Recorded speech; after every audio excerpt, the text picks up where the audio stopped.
Saúdo a todos em nome de Jesus. Se colocar de pé, vamos abrir as nossas Bíblias na primeira carta de Pedro, capítulo 3. Na primeira carta de Pedro, capítulo 3.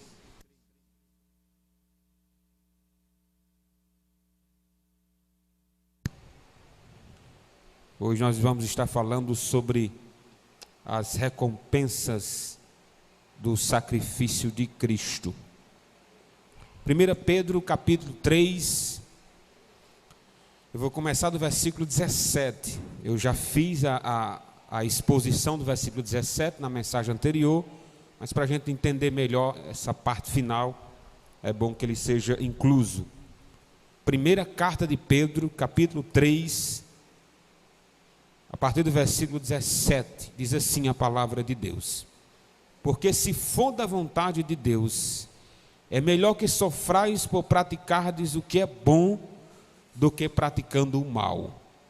Pois também Cristo morreu uma única vez pelos pecados, o justo pelos injustos, para conduzir-nos a Deus, morto sim na carne, mas vivificado no Espírito, no qual também foi e pregou aos espíritos em prisão, os quais noutro tempo foram desobedientes, quando a longanimidade de Deus aguardava nos dias de Noé, enquanto se preparava a arca, na qual poucos, a saber, 8 pessoas, foram salvos através da água, a qual, figurando o batismo, agora também vos salva, não sendo a remoção da imundície da carne, mas a indagação de uma boa consciência para com Deus, por meio da ressurreição de Jesus Cristo, o qual, depois de ir para o céu, está à destra de Deus,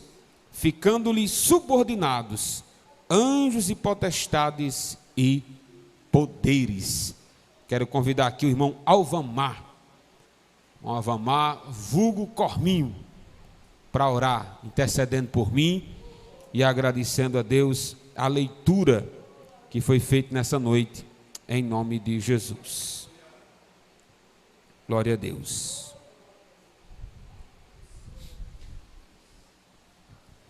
Os salvos irmãos, com a graça de Jesus Cristo, amém? Vamos orar.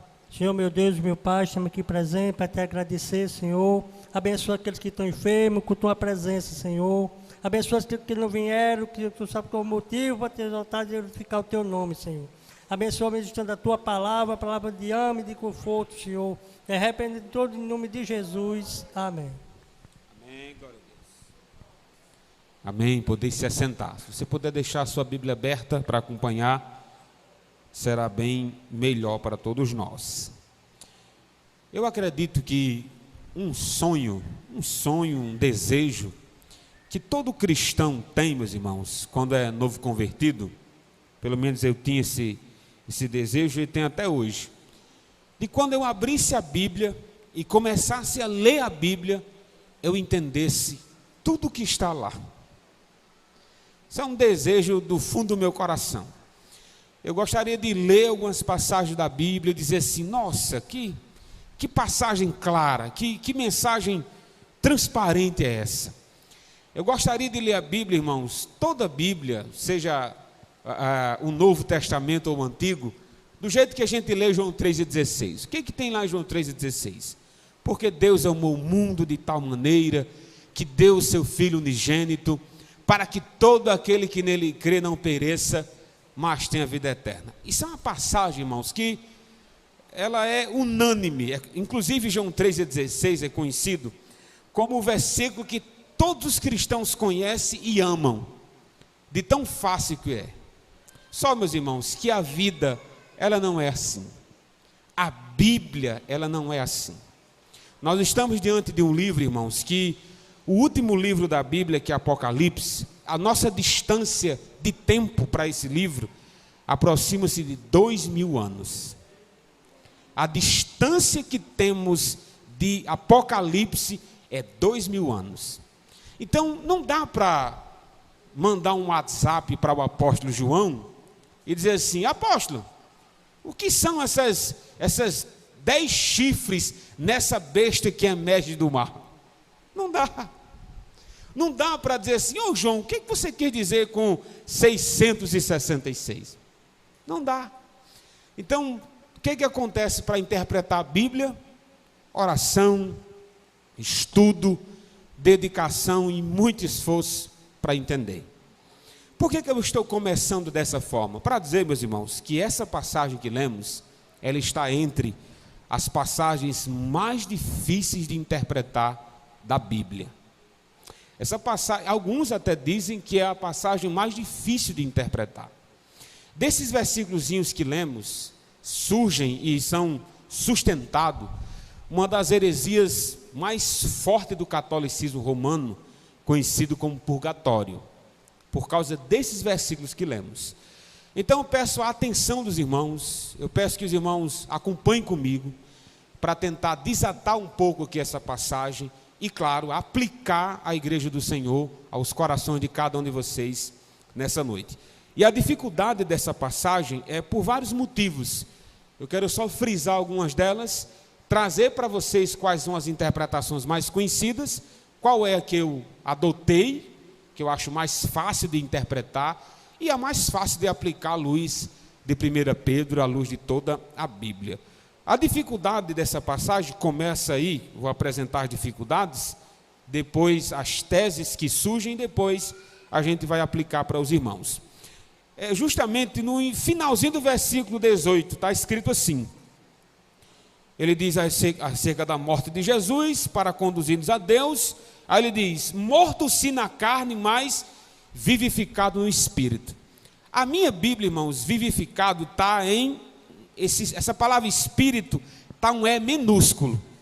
Na minha Bíblia está um E minúsculo, mas em algumas está um E maiúsculo. Quer dizer, a dificuldade ela já começa daí. Há pessoas que, alguns tradutores entendem que está falando do Espírito Santo, e outros estão entendendo que está falando do Espírito de Cristo. Assim como nós temos um Espírito, Jesus também tem. Essa é a primeira dificuldade. Esse E aí é um E maiúsculo, está falando do Espírito Santo, está falando do Espírito de Cristo, o Espírito do homem. A segunda dificuldade dessa passagem é justamente nessa passagem que no versículo 19, no qual também foi e pregou aos espíritos em prisão. O que são esses espíritos em prisão que Pedro está dizendo? Primeiro, o que é esse espírito? Aí agora está falando de espírito em prisão. Quem são esses espíritos em prisão que foi pregado aqui?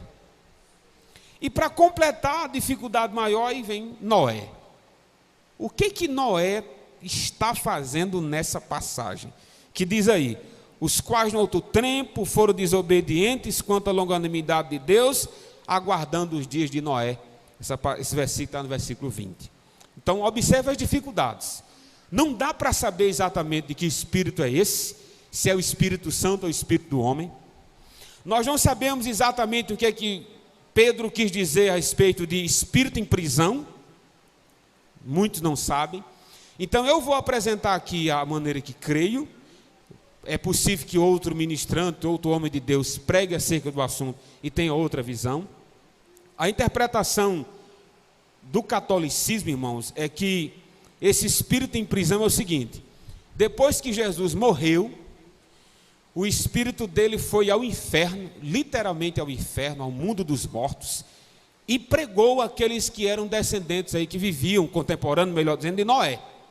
Aquelas pessoas que não ouviram a palavra de Deus, não conheceram Jesus, fisicamente falando.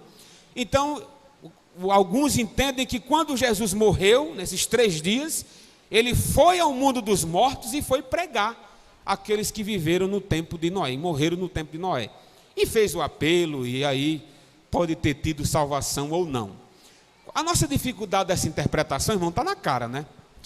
Que conversa é essa de pregar para morto? Que conversa é essa de Jesus ter ido para o mundo dos mortos evangelizar? Sendo que nós sabemos que depois da morte segue-se o juízo. Nós sabemos disso. A gente aprende isso na escola dominical, quando a gente é adolescente. Depois da morte, meu filho, segue-se o juízo. Então essa interpretação, ela não é aceita, mas alguns ainda entendem assim, que Jesus foi no inferno pregar para quem tinha morrido no tempo de Noé. Outra dificuldade nossa dessa interpretação é e por que foi no tempo de Noé? O que o povo de Noé tinha que muita gente que nunca ouviu falar de Jesus em nossos dias não tem? Essa é uma dificuldade. A segunda linha de interpretação aqui, desses espíritos em prisão, pregou em espírito em prisão, vivificado no espírito, essa é a majoritária, é a que a maioria dos intérpretes aceitam, é que é o seguinte: esses espíritos em prisão são os anjos, lá de Gênesis capítulo 5. Você lembra da passagem de João, de Gênesis 5 e 6? Fala que os filhos de Deus se casaram com as filhas dos homens. Alguns entendem que os filhos de Deus ali eram anjos de Deus, né? Que casaram com mulheres e tiveram gigantes. E eles entendem que diz respeito à época de Noé, houve uma corrupção, e que Cristo, ao ressuscitar, depois da sua morte, foi ao mundo dos mortos, não para evangelizar, mas para proclamar a sua vitória, para declarar a sua vitória. Essa é uma interpretação majoritária, a maioria entende isso, que Jesus, depois de morto, foi ao mundo dos mortos, não para os que morreram, mas para os espíritos, os anjos caídos, e proclamou a sua vitória. Não pregou para anjo, porque não há necessidade de pregar para anjo, mas proclamou. Essa é a majoritária, faz sentido por causa do final da passagem, que diz aí o versículo 22, o qual depois de ir para o céu está à destra de Deus, ficando-lhe subordinados anjos, potestades e poderes. Está vendo que está no contexto a palavra anjo, potestade, está no contexto também proclamar aos espíritos em prisão. Essa é a majoritária. A maioria dos homens de Deus preparados diante dessa passagem entende isso. Qual é a minha dificuldade de abraçar essa visão? É anjo se casar, né? O que Mateus 22 diz? Jesus falando disso. Jesus disse: não sabeis vós que na ressurreição seremos como os anjos? Não se casam nem se dão em casamento? Então eu tenho dificuldade de entender que aqui está falando de anjo, que Cristo foi anunciar aos anjos o seu triunfo depois da sua morte. Eu tenho dificuldade por esse motivo. E também, meus irmãos, o que anjo está fazendo, tendo desejos como homem? Não faz sentido, né? Anjo é feito de outro material, são seres espirituais, que não tem como coabitar com mulheres. O próprio Jesus deixou isso claro. Então eu tenho algumas dificuldades de abraçar essa visão. E aqui eu entendo, para mim, eu, sinceramente, irmãos, é a mais fácil de entender, é a seguinte. Agora vamos aplicar aí a passagem para nós. Diz respeito a esse espírito em prisão, diz respeito àqueles que viveram no tempo de Noé, e o próprio Noé pregou. E enquanto Noé pregava, ele representava o próprio Cristo. Vejamos aí a passagem, deixe sua Bíblia aberta, vamos aplicar a recompensa do sofrimento de Cristo. Dito isso, vejamos aí, o sofrimento de Cristo produziu vida. Olha o que diz aí o 18. Pois também Cristo morreu uma única vez pelos pecados, o justo pelos injustos, para conduzir-vos a Deus, morto sim na carne, mas vivificado no Espírito. Eu entendo que esse Espírito aí é com E maiúsculo, é Espírito Santo. Geralmente, quando aparece a palavra morto na carne, quando se refere a Jesus, em seguida fala sobre o Espírito. Mas que Espírito fala? Espírito Santo, que Jesus Cristo realmente morreu, mas ao terceiro dia ele ressuscitou. João, irmãos, está dizendo o seguinte, Pedro, melhor dizendo, está dizendo o seguinte: irmãos, é verdade que às vezes nós sofremos por causa de Cristo. É verdade que nós somos justos, íntegros, santos, tementes a Deus, a gente sofre. Você acha que não, irmão? Sofre, irmão. Às vezes você pode ser colocado para fora do seu trabalho porque você é cristão. Às vezes nós somos ridicularizados na escola por sermos cristãos. Às vezes você sofre no casamento porque você é cristão. E isso, irmão, diz respeito a todos os cristãos espalhados sobre a terra. Então é possível que nós soframos pelo simples fato de sermos cristãos. Nos versículos anteriores, a passagem vai dizer que houve homens justos, irmãos, que sofreram porque eram justos. Então vamos lá, se homens justos sofreram, aí agora Pedro está dizendo, qual é o nosso maior exemplo de sofrimento? Qual é o nosso maior exemplo de um homem justo que esteve sobre a terra, mas triunfou no final de tudo? Jesus Cristo, glória a Deus. Ele é o nosso maior exemplo de um servo que sofreu a ponto de morrer, mas a morte não teve a última palavra na vida de Jesus. Aí Pedro está dizendo o seguinte, olhe, o sofrimento de Cristo produziu vida. Ele vai dizer, realmente Cristo morreu, ninguém duvida disso, Jesus Cristo morreu, ele diz, quantas vezes? Uma única vez. Eu vou fazer aqui uma notazinha de rodapé. Eu não sei se vocês sabiam, irmãos, mas no catolicismo, na ceia, na Santa Ceia, Jesus Cristo morre. Viu? Quando o padre dá início ao sacramento, como nós chamamos Santa Ceia, ali eles entendem que literalmente o sangue, o vinho é o sangue de Jesus, e eles entendem que literalmente o pão é o corpo de Jesus. E eles entendem por conta de uma passagem como essa e, claro, outras. Qual a dificuldade que temos, irmãos? É porque essa passagem diz assim, Cristo morreu uma única vez. Na ceia, Jesus não morre, ele já morreu. Na ceia, nós lembramos da sua morte. Tem ou não tem diferença, irmão? Claro que sim. Uma coisa é na hora que eu estou ministrando a ceia, Jesus vai dizer, façam isso em memória de mim. Na ceia, Cristo não tem mais necessidade de morrer, mas lembramos da sua morte. E nós lembramos também que ele ressuscitou.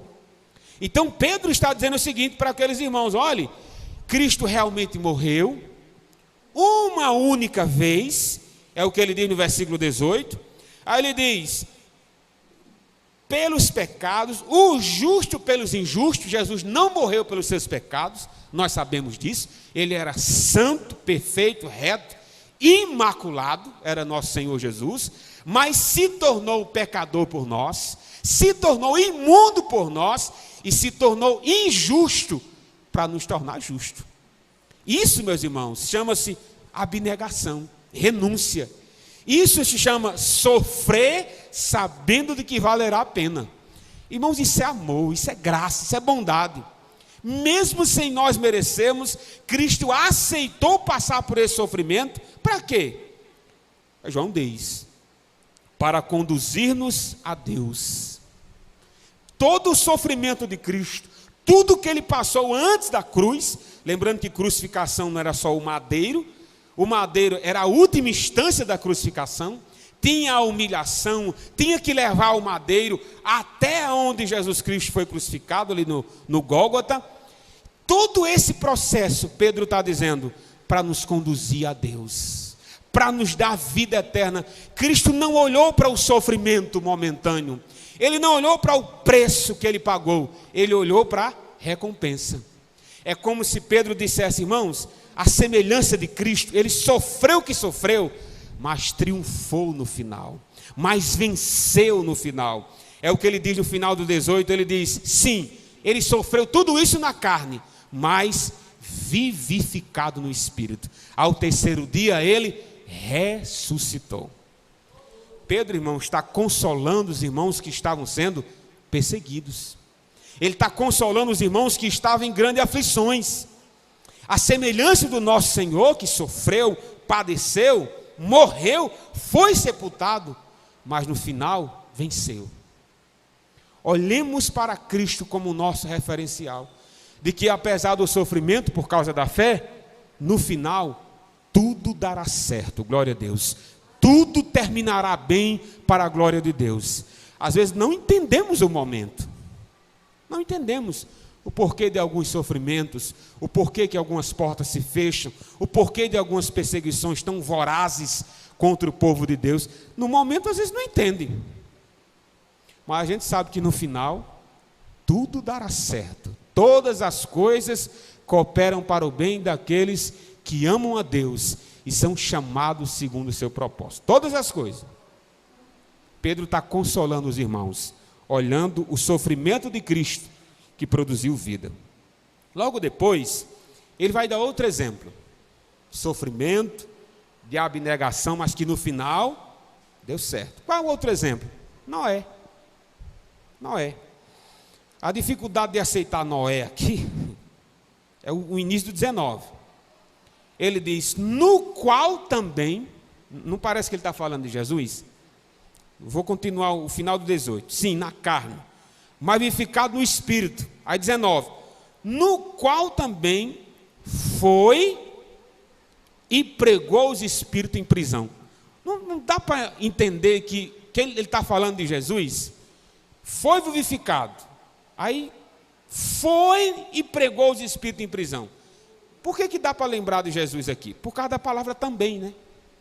Como se não bastasse a morte, o sofrimento. Aí ele diz, também pregou os espíritos em prisão. Por que nós temos dificuldade de aceitar que realmente aqui é Jesus? Por causa da continuação do texto, irmãos. A continuação do texto vai dizer o seguinte, olha, os quais, falando dos espíritos em prisão, os quais noutro tempo foram desobedientes contra a longanimidade de Deus, aguardando nos dias de Noé. É interessante, irmãos, acerca disso, é que todos os homens do Antigo Testamento, todos que pregaram a palavra, todos que anunciaram a justiça, eles eram um tipo de Cristo. Eles eram um representante de Cristo. Só para vocês terem uma ideia do que eu estou falando, porque que nós entendemos que quando Pedro está falando no qual também, ele já está falando de alguém que representa Jesus. Por causa dessa passagem. Abre aí comigo, por favor. Ainda em 1 Pedro. Só voltar aí umas páginas. 1 Pedro, capítulo 1, versículo 11 e 12. Por que nós entendemos que o primeiro exemplo que ele usou foi Jesus, mas o segundo exemplo é Noé? Porque no Antigo Testamento os profetas representavam Jesus. 1 Pedro 1, versículo 11 e 12, diz assim, falando dos profetas do Antigo Testamento. O que eles fizeram? 1 Pedro 1, 11 e 12. Investigando atentamente, falando dos profetas, qual a ocasião ou quais as circunstâncias oportunas indicadas pelo Espírito de Cristo que neles estava. Pedro está dizendo que no Antigo Testamento, quando começaram a dizer, quando será que Cristo vai nascer? Aonde o profeta vai nascer? Aonde o Messias vai nascer? Pedro está dizendo que o Espírito de Cristo estava neles. Estava neles. Então Noé, quando pregava, era o próprio Cristo pregando na pessoa de Noé. Irmãos, até hoje, quando Paulo perseguiu o povo de Deus, como foi que Jesus se apresentou a Paulo? Se apresentou assim: por que você está perseguindo os meus irmãos? Foi assim? Foi não. Por que você está perseguindo os crentes? Foi assim? Não. Jesus disse: Paulo, por que você está me perseguindo? Quer dizer, aqueles que anunciam a palavra de Deus representam Cristo. No Antigo Testamento também, todos os homens de Deus que pregaram, todos os homens de Deus que anunciaram, eram representantes de Cristo. Então Pedro está dizendo: houve um homem que sofreu, foi o nosso Senhor, é o nosso exemplo máximo, mas no final deu certo. Mas houve outro também que padeceu, que viveu dias difíceis.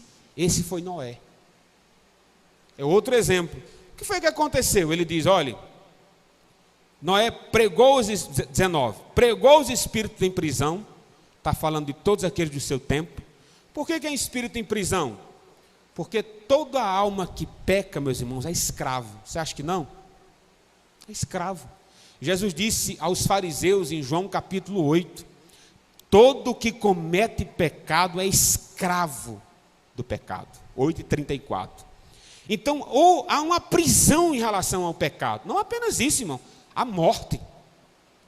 Todos aqueles que estão longe de Deus estão mortos em seus delitos e pecados. O que Noé estava fazendo no seu tempo?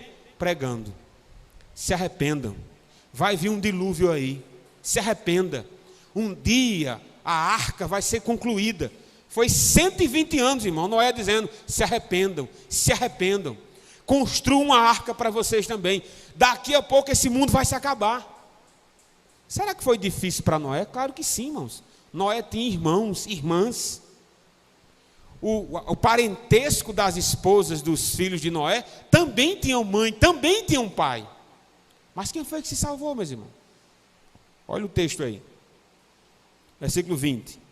Nos quais no outro tempo foram desobedientes contra a longanimidade de Deus, aguardando nos dias de Noé, enquanto se preparava a arca, na qual poucos. Aí ele vai dizer, a saber, 8 pessoas foram salvas através de água. Você acha que foi... Eu não estou dizendo aqui, eu não quero menosprezar a quantidade de salvos por ter sido 8. Eu estou querendo dizer que deve ter sido duro para Noé ver que muitos dos seus familiares não entraram na arca. Ou você acha que foi moleza as noras de Noé entrarem sem trazer a mãe, sem trazer o pai? Ou vocês acham que quando Deus fechou a arca, houve uma alegria, sabendo que muitos amigos estavam morrendo lá fora? Então, mas foi um sofrimento imenso por parte de Noé e a sua família. Houve perseguição, zombaria. Você acha que não escarneceram de Noé, chamando aquele homem de louco? Esse homem é louco, está dizendo que vai cair água do céu. Esse homem está dizendo que é preciso fazer uma arca. Esse homem está louco. Houve escárnios na vida de Noé. Sem dúvida houve um sofrimento. Aí a pergunta, mas valeu a pena? Ô, meus irmãos, se cada um de nós conseguir ir para o céu com a nossa família, não está maravilhoso? Billy Graham disse que Noé foi o maior evangelista da Bíblia, porque conseguiu salvar a sua família, né? Se cada um de nós conseguir ir para casa com mamãe, papai e os nossos irmãos, glória a Deus, né? Essa é a missão básica, né? É ver os nossos salvos. Mas houve um sofrimento, sem dúvida, mas valeu a pena. Mas por que valeu a pena? Porque apesar de todas as advertências de Noé, de todo o alerta de Noé, a sua família escutou, né? Sua família escutou. Diferente da mulher de Ló. Deus alertou, mas a mulher de Ló não quis ouvir. Olhou para trás e virou estátua de quê? De sal. Então, o primeiro exemplo, irmãos, da recompensa do sofrimento é Jesus, que através do seu sofrimento e morte nos deu vida. O segundo exemplo de sofrimento, que por causa da sua perseverança, de tudo que Noé perdeu, ele ganhou sua família. Apesar de não ver uma multidão dentro da arca de pessoas, mas ele conseguiu levar os seus filhos, conseguiu salvar a sua esposa, conseguiu levar a sua nora, né? Isso é como se Pedro estivesse dizendo, esses homens sofreram, mas foram recompensados por Deus. O sofrimento de Cristo trouxe vida, o sofrimento de Noé, a abnegação. Irmão, eu não sei quanto tempo durou para construir essa congregação, mas você construir uma arca e demorar 100 anos, e não tinha nada elétrico não, viu? Tinha nada elétrico não, foi na mão construir uma arca. Quer dizer, meu amigo, foi muito duro para Noé, mas no final foi salvo, né? Foi salvo. E por último, meus irmãos, para encerrar a mensagem dessa noite, é que a ressurreição de Cristo trouxe-nos salvação e exaltação para Ele. Olha que bênção. Como foi que a ressurreição de Cristo trouxe-nos salvação? Está aí no versículo 21, acerca de Noé. No qual, figurando o batismo, agora também vos salva, não sendo a remoção da imundície da carne, mas a indagação de uma boa consciência para com Deus, por meio da ressurreição de Jesus Cristo. Pedro está dizendo assim, pessoal no tempo de Noé foram salvos pelo batismo na água. A água veio, os que estavam na arca se salvaram, tipificando um batismo, né? Aí o autor Pedro está dizendo assim, mas nós também, não pela arca de Noé, mas pelo que Cristo fez, a ressurreição de Jesus, e nós nos batizamos. Não, que representa o batismo, né? O batismo é o sepultamento do velho homem, e quando nós levantamos, é o quê? É a ressurreição de uma nova criatura. Isso é um tipo de Cristo. Nós descemos o velho homem nas águas e lá deve ficar. E quando nós levantamos o velho homem, se levanta agora um novo homem. Pedro está dizendo que no batismo isso deve acontecer. Semelhante a Cristo, né? Sepultamento e ressurreição. Mas nós sabemos, irmãos, que o batismo não salva ninguém. Quantas pessoas, irmãos, só fizeram tomar banho, não é? Só fizeram tomar banho. Deve trabalho para o bispo, né? Só deu tomar banho. Teve um jovem que o bispo batizou, quase 2 metros de altura, eu presenciei isso. Ou está afastado, rapaz, dos caminhos de Deus. Eu disse, mas rapaz, será que foi só um banho que aquele jovem tomou? Quase 2 metros, é quase o tamanho de uma bicha dessa aqui. Aí eu conversando com ele, em Caraúbas, evangelizei, eu disse, mas vamos, volta para Jesus. Firma-se no caminho. Você sabe que esse mundo não tem o que lhe oferecer. Volte, rapaz. Foi tão bonito o seu batismo. O bispo, eu acho que tem 1,20 m, né? E você com 2 metros foi batizado.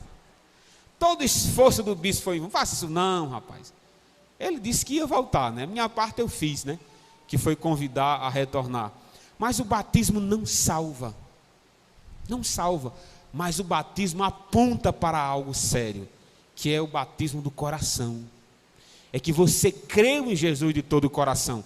Por isso você quer descer as águas. Então nós entendemos que o batismo deve confirmar a minha salvação, mas não garantir. Que garante a minha salvação, foi o que Cristo fez na cruz do Calvário. O ladrão da cruz não foi batizado. Nunca foi a um culto, nunca. Mas o que Jesus disse àquele ladrão da cruz? Hoje mesmo estarás comigo no paraíso. Se ele não tivesse morrido ali, sem dúvida ele tinha ido a um culto, ele tinha se batizado, ele tinha seguido os discípulos de Jesus. É porque não deu tempo, né? Mas isso mostra que batismo não salva ninguém. Mas sem dúvida a ressurreição de Cristo nos trouxe salvação. São a recompensa do sofrimento de Cristo. E qual é a última recompensa? Está aí no versículo 22, a última recompensa aí. O qual, depois de ir para o céu, está à destra de Deus, depois da ressurreição, ele está sentado à destra de Deus, ficando-lhe subordinados anjos, potestades e poderes. Meus irmãos, a maior exaltação que Cristo teve, na linguagem de Pedro aqui, é na sua ressurreição. Houve um escárnio, houve um desprezo, houve uma humilhação. O que Isaías diz sobre a crucificação de Jesus? Em Isaías 53, ele diz, ninguém deu crédito à sua pregação. Ninguém. Nós olhávamos para ele e nenhuma beleza víamos. Não havia atratividade física em Jesus, não havia. E quando Jesus Cristo foi sendo levantado para ficar de braços abertos na cruz, a Isaías diz, ele foi subindo como a raiz de uma terra seca, e olhávamos para ele e nenhuma beleza víamos. Mas Isaías diz, pelas suas pisaduras fomos sarados. E o castigo que nos traz a paz estava sobre ele. Quer dizer, Isaías, ele viu que a crucificação de Jesus não ia atrair ninguém. Que coisa feia, como pode um Deus ser humilhado dessa forma? Mas Isaías vai dizer, no versículo 11 de Isaías 53, que Jesus viu a recompensa do seu sacrifício. Irmãos, que recompensa ele viu? Ele viu todos os Josés que iam se arrepender e crer. Ele viu todas as Marias que iam se arrepender e crer. Ele viu, meus irmãos, Arthur, que abandonou o pecado para estar na presença dele para sempre. Ele viu que valeria a pena morrer por aqueles que estavam desgarrados. Ele viu o triunfo que teria sobre todo principado e potestade. Ele viu que na cruz, como diz em Gênesis 3:15, ele pisaria a cabeça da serpente e Satanás nunca mais se levantaria. É como se ele dissesse, valeu a pena. Valeu a pena. Morrer pelos injustos. valer a pena. Uma passagem como essa, meus irmãos, serve para nós de encorajamento. De que assim, a semelhança de Cristo que passou o que passou, não é? Eu fazendo um aconselhamento pastoral, a irmã falando dos sofrimentos da vida, eu disse, é verdade, sua situação está difícil. Mas não se esqueça que Jesus sofreu muito mais. Muito mais. Nunca se esqueça disso. Jesus sofreu muito mais. E tudo que Jesus Cristo sofreu, Pedro vai dizer que serve para nós de exemplo. Ele sendo um homem perfeito, passou o que passou, imagine nós. Jesus querendo encorajar os seus discípulos acerca do que estava por vir, Jesus disse assim, eu que sou vara verde, estão fazendo isso comigo? Imagine vós que sois vara seca. Quando eu li esse versículo, eu tremi nas bases, eu digo, vala, meu Deus. Jesus disse, se estão chamando eu de príncipe dos demônios, está em Mateus capítulo 12, foi isso que chamaram Jesus, você é príncipe, Jesus, dos demônios. Qual é o nome que vocês acham que vão chamar nós? Qual é? Então, meus irmãos, que todo sofrimento que vem na minha vida e na sua, tenhamos uma oportunidade de glorificar a Deus, de olharmos para o que está por vir e dizer, vai valer a pena toda luta, todo sofrimento, todo escárnio, para um dia estarmos com o Senhor para todo sempre.